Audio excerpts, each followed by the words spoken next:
Mona Lisa painting दुनिया की सबसे फेमस पेंटिंग है। हर दिन लगभग 30,000 लोग फ्रांस के लूवियर म्यूजियम में इस तस्वीर को देखने आते हैं। म्यूजियम में लगभग 35,000 पेंटिंग्स है, लेकिन 99% लोग मोनालिसा को ही क्यों देखने आते हैं? पहले ये पेंटिंग उतना फेमस नहीं था जब तक विंसेंजो पेरुजिया की नज़र इस पे पड़ी।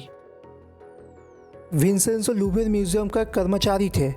1908 में विंसेंजो इटाली से फ्रांस आए, जहाँ पे उनको लूवियर म्यूजियम में ग्लास गार्ड लगाने का काम मिला था। वहाँ का कर्मचारी होने के वजह से वो बिना किसी रोक टोक के म्यूजियम में घूम सकते थे। 19 अगस्त 1911 में विंसेंजो और उनके दो भाई, जिनमें एक का नाम विंसेंजो और दूसरा मिकेल लैंसलोटी थे, उन्होंने मोनालिसा पेंटिंग को चुरा लिया। उन दोनों का प्लान था कि कोई एक सिक्योरिटी रूम में छुपे रहना, और जब रात में गैलरी बंद होगा तो वो दोनों चुपके से ग्लास गार्ड निकाल के पेंटिंग को एक कपड़े में मूड़ के सुबह जब गैलरी खुलेगा तब निकल जाएंगे। और ये प्लान को पूरा करने में वो सफल भी हुए। सुबह जब गैलरी खुला तब वो तीन गुमनाम हो गए। दूसरे ही दिन एक पेंटर ने लूवियर म्यूजियम विजिट किया। उन्होंने सोचा था कि मोनालिसा पेंटिंग को कॉपी करेंगे, लेकिन जब उन्होंने देखा कि मोनालिसा पेंटिंग गायब, मतलब फ्रेम खाली पड़ा, उसके बाद ही उन्होंने सिक्योरिटी को बताया और तभी पता चला कि मोनालिसा पेंटिंग चोरी हो गया। पेरुजिया और उनके भाई कुछ दिन तक एक कमरे में छुपे रहे। बाद में विंसेंजो ने सोचा कि वो पेंटिंग किसी अमीर आदमी को बेच देंगे, लेकिन इसमें भी वो नाकाम रहे, क्योंकि मोनालिसा पेंटिंग की चोरी होने की खबर प्लेग की तरह चारों तरफ फैल गई थी। पुलिस अब इस पेंटिंग को खोजने में लगी हुई थी, और इसके अलावा जो इस पेंटिंग को ढूंढ कर लाएगा उसको इनाम देने का भी वादा किया गया।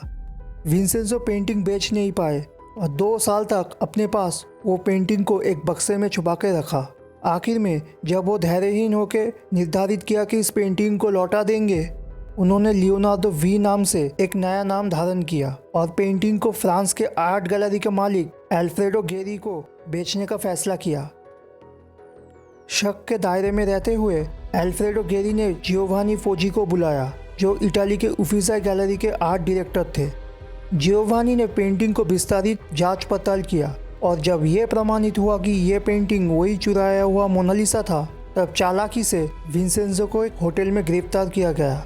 विंसेंजो को जब पूछा गया कि इस पेंटिंग को उन्होंने क्यों चोरी किया, तो विंसेंजो ने बोला, Mona Lisa painting Leonardo da Vinci ने बनाया था, जो एक इटालियन थे, और ये पेंटिंग नेपोलियन बोनापार्ट ने जब इटाली में हमला किया था तब चोरी करके लाए थे। इसी कारण इटालियन आर्ट गैलरी में ये पेंटिंग लौटाने के लिए विंसेंजो ने ये चोरी किया था। लेकिन ये बात तो पूरा झूठा निकला।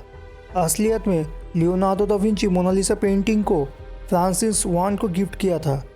क्योंकि दा विंची का मृत्यु फ्रांस में ही हुआ था, तो ये पेंटिंग फ्रांस में ही रह गया था, जिसके 150 साल बाद नेपोलियन ने इटाली पे हमला किया था। एक्सपर्ट्स ने कहा कि विंसेंजो तो सरासर झूठ बोल रहा है, क्योंकि अगर उनका इरादा पेंटिंग को इटाली ले जाना था तो चोरी करने के बाद ये पेंटिंग वो इटाली के आर्ट गैलरी में सौंप देते। इसके अलावा भी विंसेंजो ने अपने पिता को चोरी के 4 महीने बाद, मतलब 22 दिसंबर 1911 में एक पत्र लिखा था, जहाँ पे उन्होंने लिखा, I will make my Fortune and that his Fortune will arrive in 1 shot. और इसके अगले साल उन्होंने एक और पत्र लिखा, जहाँ पे उन्होंने बोला, I am making a vow for you to live long and enjoy the prize that your son is about to realise for you and all our family. लेकिन विंसेंजो का झूठ का प्रोपागेंडा इटाली में फेमस हो गया। Patriotism या देशभक्ति के इस सोच को मद्देनज़र रखते हुए उनका ज़मानत 12 महीने से घट के 7 महीने हो गया।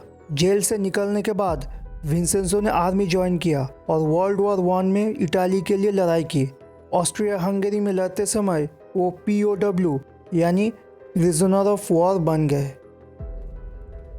वॉर ख़त्म होने के बाद विंसेंजो ने शादी की और उनकी एक बेटी भी हुई, जिनका नाम रखा गया सेलेस्टिना पेरुजिया।